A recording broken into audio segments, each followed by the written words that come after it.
ये लड़का जो पकौड़े की दुकान चला रहा है, क्या लगता है वो मेहनत करके आखिर कितना अमीर बन सकता है? शायद ये आगे चलकर एक बड़ा सा रेस्टोरेंट खोल ले, या हो सकता है कि पैसे कमाकर एक बड़ा 2 मंजिला मकान बना ले। इससे ज्यादा क्या ही कर लेगा ये, है ना? आप भी शायद यही सोच रहे होंगे। लेकिन दोस्तों, यही वो लड़का है जो आगे चलकर पूरे भारत का सबसे अमीर आदमी बना। नाम है धीरूभाई अंबानी। तो आखिर कैसे एक पकौड़े बेचने वाले इस गरीब लड़के ने 75,000 करोड़ रुपए की टर्नओवर वाली कंपनी बनाई? आज के इस वीडियो में हम इन डेप्थ स्टोरी जानने वाले हैं। हाँ, हो सकता है कि ये वीडियो हमारे चैनल पर अपलोड होने वाले जनरल वीडियो से थोड़ी बड़ी हो, लेकिन मैं 100% दावे के साथ कह सकता हूँ कि अगर आपने इस वीडियो को पूरा देख लिया तो फिर ये आपकी लाइफ में जरूर बदलाव लेकर आएगा।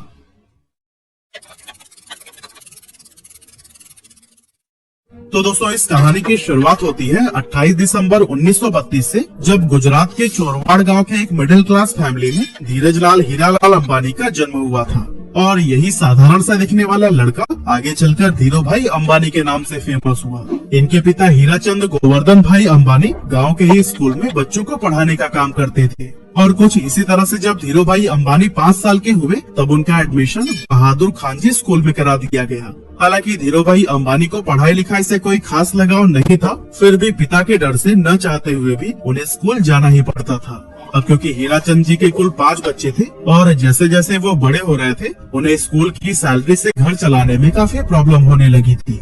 और दोस्तों, इसी गरीबी और तंगहाली से ही परेशान होकर एक दिन धीरूभाई अंबानी ने फैसला किया कि अब वो पढ़ाई छोड़कर कोई काम करेंगे। वैसे तो बेटे के इस फैसले से हीराचंद काफी नाराज हुए और उन्हें वापस स्कूल भेजने की कोशिश में लग गए, लेकिन धीरूभाई के जिद के सामने उन्होंने भी हार मान ली। अब दोस्तों, यहाँ धीरूभाई काम तो करना चाहते थे, लेकिन आखिर करें क्या, ये उन्हें समझ नहीं आ रहा था। और इस तरह से काम की तलाश में वो इधर उधर घूमते रहे। और फिर इसी टाइम पर वो अपने गांव के एक मंदिर पहुंच गए। उन्होंने देखा कि अक्सर सुनसान रहने वाले मंदिर परिसर में आज बहुत भीड़ लगी हुई थी।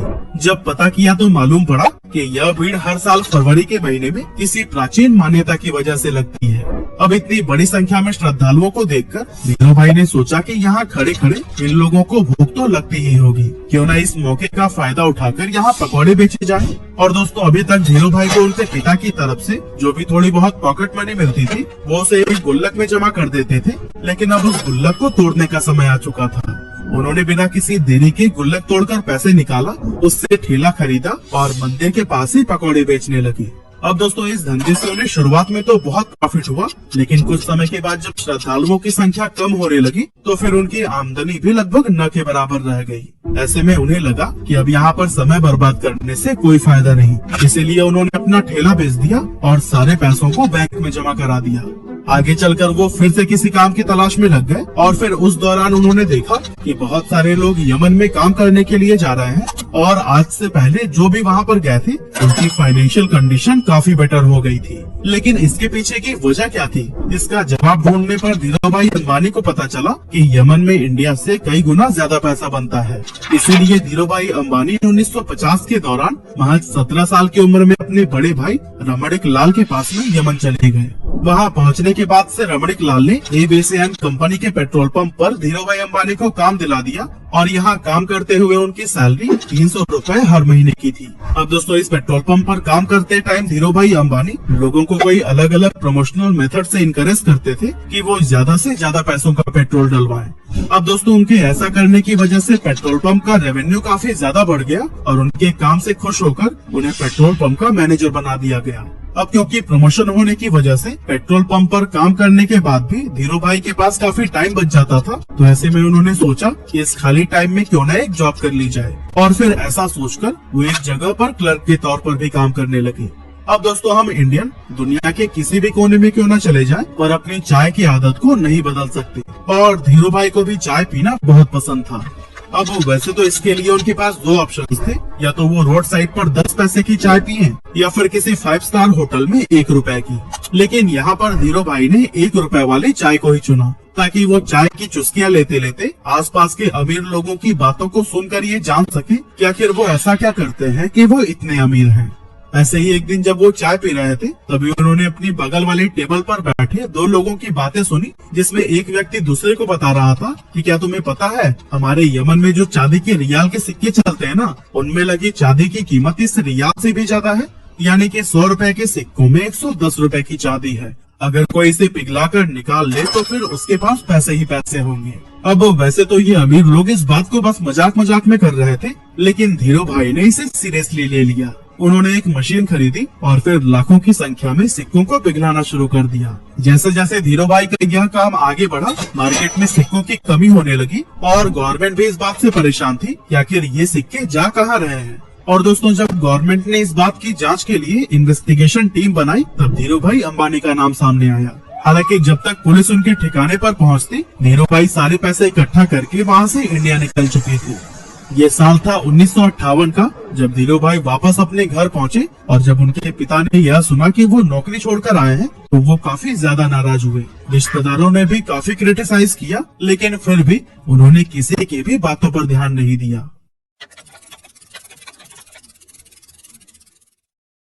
दोस्तों, यमन से वापस आकर कुछ समय गांव में बिताने के बाद उन्होंने कोकिला बहन से शादी कर ली और फिर उसके बाद अपना बिजनेस स्टार्ट करने के लिए मुंबई चले गए। 1958 में ही उन्होंने 50,000 रुपए की पूंजी के साथ रिलायंस कॉमर्शियल कॉर्पोरेशन नाम से ऑफिस खोला और मसालों का व्यापार करने लगे। कुछ समय के बाद उन्हें पता चला कि मसालों की बजाय अगर सूत का व्यापार किया जाए तो उससे ज्यादा फायदा होगा, लेकिन प्रॉब्लम ये थी कि उनके पास इस व्यापार के लिए पर्याप्त पैसे नहीं थे। इसीलिए उन्होंने अपनी कजन चंपकलाल दमानी के साथ मिलकर व्यापार करने का सोचा, जो पहले उन्हीं के साथ यमन में रहा करते थे। लेकिन जब उन्होंने इस इंडस्ट्री में एंटर करने की ट्राई की, तब उन्हें पता चला कि यहाँ पर व्यापारियों ने एक यूनियन बना रखा है और वो सभी मिलकर किसी भी नए व्यापारी को इस इंडस्ट्री में एंटर नहीं होने देते हैं। और अगर किसी को एंटर करना भी है तो उससे पहले यूनियन के लीडर से परमिशन लेनी पड़ती है। इस तरह से एक नए फील्ड में उतरना धीरू भाई अंबानी के लिए काफी चैलेंजिंग हो गया था। हालांकि काफी मेहनत मशक्कत के बाद उन्हें ये परमिशन तो मिल गई, लेकिन इसके बाद उन्हें पता चला कि वो जिन फैक्ट्री से सूत खरीद रहे थे, उन्होंने भी एक यूनियन बना रखा है और जिन्हें फाइनल प्रोडक्ट बेचा जाता था, उनका भी एक अलग यूनियन है। इस तरह से ये सभी मिलकर इन बीच के ही व्यापारियों को लूट रहे थे, क्योंकि एक तो फैक्ट्री वाले सूत महंगे में सेल कर रहे थे और दूसरी तरफ खरीदार उसे सस्ते में ले रहे थे। बीच में नुकसान हो रहा था धीरू भाई और उनके जैसे कई सारे व्यापारियों का। ये सब देखने के बाद धीरू भाई ने एक बहुत बड़ा स्टेप लिया और अपने यूनियन के सभी मेंबर्स को इकट्ठा करके यह डिसाइड किया कि हम सब फैक्ट्री से सस्ते में माल उठाएंगे और महंगे में बेचेंगे, ताकि हमें भी अपने हक का पूरा प्रॉफिट मिल सके। हालांकि ऐसा करने पर मुंबई के कई बड़े व्यापारी नाराज हो गए और इसीलिए उन्होंने एक IAS ऑफिसर को पैसे खिलाकर उस जगह पर ताला लगवा दिया जहां पर खरीदारी के लिए बोली लगाई जाती थी। लेकिन दोस्तों, धीरू भाई अंबानी का दिमाग भी किसी से कम थोड़ी था। उन्होंने जब गोदाम में ताला लगा देखा तो अपना विरोध जताने के लिए यूनियन के मेंबर्स के साथ मिलकर अपना सारा माल उसी IAS ऑफिसर के घर के सामने रखवा दिया। अब कुछ ही घंटों में उस IAS ऑफिसर के घर पर बड़े ऑफिसर्स आने वाले थे और अगर वो घर के सामने बिखरी हुई बोरियों को देख लेते तो फिर उन्हें IAS के हरकतों का पता लग जाता। इसी वजह से अपनी नौकरी को बचाने के लिए कुछ ही मिनटों के अंदर उस IAS ऑफिसर ने ताला खुलवा दिया और धीरू भाई समेत उन सभी व्यापारियों का कारोबार फिर से चल पड़ा। अब दोस्तों, इसके कुछ साल के बाद तक तो सब कुछ सही चल रहा था, लेकिन फिर चंपकलाल दमानी और धीरू भाई अंबानी के बीच में डिस्प्यूट होने लगी। असल में दोनों का बिजनेस माइंडसेट बहुत ज्यादा अलग अलग था, इसीलिए 1965 में चंपकलाल दमानी ने पार्टनरशिप खत्म करने की सोची और फिर दोनों अलग हो गए। 1966 में धीरू भाई अंबानी ने गुजरात के नरोदा में टेक्सटाइल मिल शुरू की और फिर यहाँ से उन्होंने कभी भी पीछे मुड़कर नहीं देखा। उसी दौरान सरकार रिप्लेनिशमेंट लाइसेंस लेकर आई, जिसके तहत व्यापारी बाहर के देशों से सस्ते फैब्रिक मंगा सकते थे, लेकिन शर्त ये थी कि उससे कुछ नया बनाकर वापस से दूसरे देश में एक्सपोर्ट करना होगा। यहाँ पर धीरू भाई अंबानी ने चालाकी दिखाते हुए अपनी सारी सेविंग से विदेशी फैब्रिक खरीद लिया और फिर उससे तरह तरह के आउटफिट्स जैसे कि टी-शर्ट, शॉल और शर्ट्स बनाने लगी। इस नए कारोबार के लिए ब्रांड नेम रखा गया था विमल, जो कि उनके बड़े भाई रमणीक लाल अंबानी के बेटे विमल अंबानी के नाम पर रखा गया था। अब मशीनें लग चुकी थी, कपड़ों का प्रोडक्शन भी भारी मात्रा में कर लिया गया था, लेकिन उन्हें बाजार में उतरने से रोकने के लिए दूसरे टेक्सटाइल मालिकों ने एक चाल चली। एक्चुअली उन्होंने अपने सभी रिटेलर से यह कह दिया था कि अगर धीरू भाई अंबानी से आपने माल खरीदा तो फिर वो उन्हें आगे से माल नहीं देंगे। लेकिन दोस्तों, दूसरे टेक्सटाइल मालिकों की ये साजिश भी धीरू भाई अंबानी को रोक नहीं सकी। धीरू भाई पूरे देश में घूमे और रिटेलर्स को ये भरोसा दिलाया कि वो माल उन्हीं से ही खरीदे। उन्होंने सभी रिटेलर्स से ये वादा किया कि अगर नुकसान होगा तो उनके पास आना और अगर मुनाफा हुआ तो अपने पास रख लेना। धीरू भाई की ये बात थोक व्यापारियों को भी भा गई और उन्होंने उनसे जमकर कपड़े की खरीदारी की। अब चूंकि पॉलिस्टर की क्वालिटी मार्केट में मौजूद बाकी ब्रांड्स के मुकाबले बहुत ही बढ़िया थी, इसीलिए विमल के कपड़ों की डिमांड बहुत तेजी से बढ़ने लगी। और दोस्तों एक मौका तो ऐसा भी आया जब एक ही दिन में देश भर में विमल के 100 शोरूम्स का उद्घाटन किया गया और विमल उस जमाने का नंबर 1 पॉलिस्टर ब्रांड बन गया। इसके अलावा वर्ल्ड बैंक की टीम ने जब धीरू भाई के नरोदा स्थित कपड़ा मिल का इंस्पेक्शन किया तो फिर उन्होंने इसे इंडिया का बेस्ट टेक्सटाइल मिल कहा। साथ ही यहाँ पर बने हुए कपड़े डेवलप्ड कंट्री के स्टैंडर्ड्स पर भी एक्सीलेंट साबित हुए। लेकिन दोस्तों ये सफर धीरू भाई अंबानी के लिए इतना आसान नहीं था, क्योंकि जब इनके कॉम्पिटिटर्स को ये पता चला कि धीरू भाई अंबानी रिप्लेनिशमेंट का गलत फायदा उठा रहे हैं, तब उन्होंने धीरू भाई अंबानी पर केस कर दिया। इसके बाद से धीरू भाई अंबानी ने ये सफाई दी कि शर्तों में ये कहाँ लिखा गया है कि बाहर के देशों से माल मंगाकर 100% प्रोडक्ट को ही एक्सपोर्ट कर देना है। असल में धीरू भाई अंबानी विदेशी फैब्रिक से बनाए गए कपड़ों में से कुछ हिस्सा फॉरेन मार्केट के लिए रवाना कर देते थे और फिर बाकी का डोमेस्टिक के लिए रख लेते थे। और दोस्तों उनकी इस स्ट्रैटेजी से उनके बिजनेस को काफी प्रॉफिट भी हुआ। साथ ही विमल देश सहित विदेशों में भी अपनी अच्छी पहचान बनाने में कामयाब हो गया। इस एरिया में मिली सफलता के बाद धीरू भाई अंबानी ने धीरे धीरे कई और भी दूसरे सेक्टर्स में अपने बिजनेस को एक्सपेंड करना शुरू कर दिया। 8 मई 1973 को कंपनी का नाम रिलायंस कॉमर्शियल कॉर्पोरेशन से बदलकर रिलायंस टेक्सटाइल इंडस्ट्रीज लिमिटेड कर दिया गया और 1976-77 के बीच इसका एनुअल टर्नओवर 70 करोड़ रुपए हो गया था। अब दोस्तों आया जनवरी 1978, जब धीरू भाई अंबानी ने आजाद भारत का पहला आईपीओ लाने का विचार किया और फिर अपनी कंपनी को बॉम्बे और अहमदाबाद स्टॉक एक्सचेंज पर लिस्ट कर दिया। 10 रुपए शेयर प्राइस पर 2.8 मिलियन इक्विटी शेयर्स का आईपीओ पेश किया गया, जिस पर इन्वेस्टर्स ने जमकर भरोसा जताया और 58,000 इन्वेस्टर्स ने इसमें इन्वेस्ट किया था। इस स्टॉक से लोगों ने भरपूर प्रॉफिट कमाया और ये इतना पॉपुलर हो गया कि जब 1986 में कंपनी की एनुअल शेयर होल्डर मीटिंग रखी गई तो फिर उस टाइम पर 30,000 शेयर होल्डर्स उसमें शामिल हुए, जो कि इंडियन कॉर्पोरेट हिस्ट्री में एक रिकॉर्ड बन गया था। कमाल की बात तो ये थी कि उस टाइम पर बॉम्बे में एक भी ऐसा हॉल नहीं था जो कि इतने लोगों की कैपेसिटी को होल्ड कर सके। इसी वजह से इस मीटिंग को एक मैदान में ऑर्गेनाइज किया गया था। 1980 में धीरू भाई अंबानी ने महाराष्ट्र के पाताल गंगा में पॉलिस्टर फाइबर धागे का कारखाना खोला और काफी कोशिशों के बाद तेल के उत्पादन के लिए भी सरकार से लाइसेंस हासिल कर ली। इस तरह एक टाइम पेट्रोल पंप पर काम करने वाले धीरू भाई अंबानी की अपनी खुद की ऑयल प्रोडक्शन कंपनी हो गई। इसके बाद आया 16 फरवरी 1986, जब धीरू भाई को पहला हार्ट अटैक आया। एक्चुअली उन्होंने अपने बेटे मुकेश अंबानी को बताया कि उनकी पीठ में काफी तेजी से दर्द हो रहा है और इससे पहले कि उन्हें हॉस्पिटल लेकर जाया जाता वो अनकॉन्शियस हो गए थे। अब जब मुकेश अंबानी उन्हें लेकर अफरा तफरी में हॉस्पिटल पहुंचे तो डॉक्टर्स ने कहा कि अगले 42 घंटे इनके लिए बहुत ज्यादा क्रिटिकल हैं। लेकिन दोस्तों इतनी सीरियस हालत होने के बावजूद होश आते ही उन्होंने अपने बेटे को देखते हुए कहा, तुम परेशान मत होना बेटा, मैं सब ठीक कर दूंगा।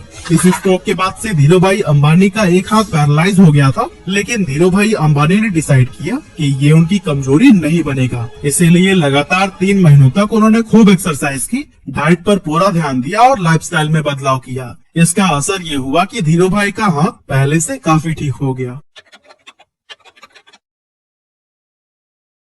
अब दोस्तों आगे चलकर धीरू भाई अंबानी एक ऐसे गोल्डन एरा में एंटर हुए जब इनके बिजनेसेस कई सारे सेक्टर्स में तेजी से एक्सपेंड होने लगे। एक्चुअली 1992 में धीरू भाई अंबानी ने वो करके दिखाया जो कि उस समय की बड़ी बड़ी इंडियन कंपनीज ने सपने में भी नहीं सोचा था। असल में इस साल कंपनी ने ग्लोबल मार्केट से भी फंड जुटाना शुरू कर दिया और ऐसा करने वाली रिलायंस देश की पहली कंपनी बन गई थी। साल 1995-96 में धीरू भाई अंबानी ने 9X यूएसए के साथ मिलकर अपनी telecom company Reliance telecom private limited की भारत में शुरुआत की। इसके बाद से 1998 से 2000 के दौरान धीरू भाई अंबानी ने दुनिया के सबसे बड़े रिफाइनरी पेट्रोकेमिकल्स को गुजरात के जामनगर में ओपन किया। और दोस्तों इस टाइम तक धीरू भाई अंबानी का इतना बड़ा नाम हो गया था कि उन्हें देश सहित विदेशों में भी पॉपुलैरिटी मिलने लगी थी। ये पॉपुलैरिटी तब और भी इंक्रीज हो गई जब साल 1996, 98 और 2000 यानी कि 3 साल उन्हें एशिया वीक मैगजीन ने power 50 most powerful people in Asia की लिस्ट में शामिल किया था। ये इंडिया के लिए बहुत ही गर्व की बात थी और इससे भारत के पोटेंशियल्स के बारे में बाकी के देशों को भी अंदाजा होने लगा था। इतना ही नहीं, 15 जून 1998 को धीरू भाई अंबानी पहले इंडियन बने जिन्हें बेहतरीन लीडरशिप के लिए the Wharton school university of Pennsylvania की तरफ से डीन्स मेडल से नवाजा गया था। इसके अलावा 1999 में धीरूभाई अंबानी को बिजनेसमैन ऑफ द ईयर के अवार्ड से भी सम्मानित किया गया और 2001 में द इकोनॉमिक टाइम्स ने इन्हें लाइफ टाइम अचीवमेंट का अवार्ड दिया। और दोस्तों कहते हैं कि ये सब अवार्ड और सम्मान भले ही सिर्फ धीरूभाई अंबानी को मिले, लेकिन उनकी इस सफलता के पीछे उनकी वाइफ कोकिलाबेन का भी पूरा हाथ था। एक्चुअली जब धीरूभाई अंबानी मुंबई शिफ्ट हुए थे तब उन्होंने कोकिलाबेन को इंग्लिश सीखने के लिए कहा था ताकि व्यापार में वो भी उनकी मदद कर सके। इसके अलावा धीरूभाई अंबानी जब भी कोई नया काम शुरू करने जाते थे तो फिर उस पर कोकिलाबेन का विचार जरूर मांगते थे। और दोस्तों इसी तरह के सपोर्ट और मेहनत का ही नतीजा है कि मसाले और पॉलिस्टर बेचने से शुरुआत करने वाले धीरूभाई अंबानी साल 2000 तक देश के सबसे अमीर लोगों में शुमार हो चुके थे। उन्होंने 350 स्क्वायर फीट के कमरे से अपने बिजनेस की शुरुआत की थी और फिर देखते ही देखते रिलायंस देश की टॉप कंपनीज में गिनी जाने लगी। कहा जाता है कि अपने सपने को पूरा करने के लिए अंबानी बेहद डिसिप्लिन लाइफ जीते थे। उन्होंने अपने काम करने के घंटे भी तय कर रखे थे और कभी भी 10 घंटे से ज्यादा काम नहीं करते थे। लेकिन पहले हार्ट अटैक के बाद से उनकी तबीयत लगातार खराब रहने लगी थी, जिसके चलते उन्हें हर थोड़े दिनों में ही हॉस्पिटल्स का चक्कर लगाना पड़ता था। लेकिन दोस्तों फिर आया 24 जून 2002 का वो दिन जब धीरूभाई अंबानी को फिर से एक डेडली स्ट्रोक आया और उन्हें मुंबई के ब्रीच कैंडी हॉस्पिटल में एडमिट कराया गया। यहाँ पर डॉक्टर्स ने बहुत कोशिश की, लेकिन लगातार ट्रीटमेंट के बाद भी उनकी हालत में कोई सुधार देखने को नहीं मिला और इसी वजह से आखिरकार 6 जुलाई 2002 को 69 साल की उम्र में उन्होंने दुनिया को अलविदा कह दिया और अरबों का साम्राज्य अपने बेटों के लिए छोड़ गए। जिस समय उनकी मृत्यु हुई थी उस समय कंपनी का टर्नओवर 75,000 करोड़ रुपए हो गया था और ग्लोबल फॉर्चून 500 लिस्ट में भी रिलायंस ने अपनी जगह बना ली थी। कमाल की बात तो यह है कि इतनी दौलत और शोहरत हासिल करने के बाद भी उन्होंने एक बहुत ही साधारण जीवन जिया और अपनी रूट्स को कभी नहीं भूले। एक मामूली से पकौड़े बेचने वाले के लिए जीरो से शुरुआत करके कई पीढ़ियों तक चलने वाला एक साम्राज्य खड़ा करना ऑलमोस्ट इम्पॉसिबल था, लेकिन धीरूभाई अंबानी ने यह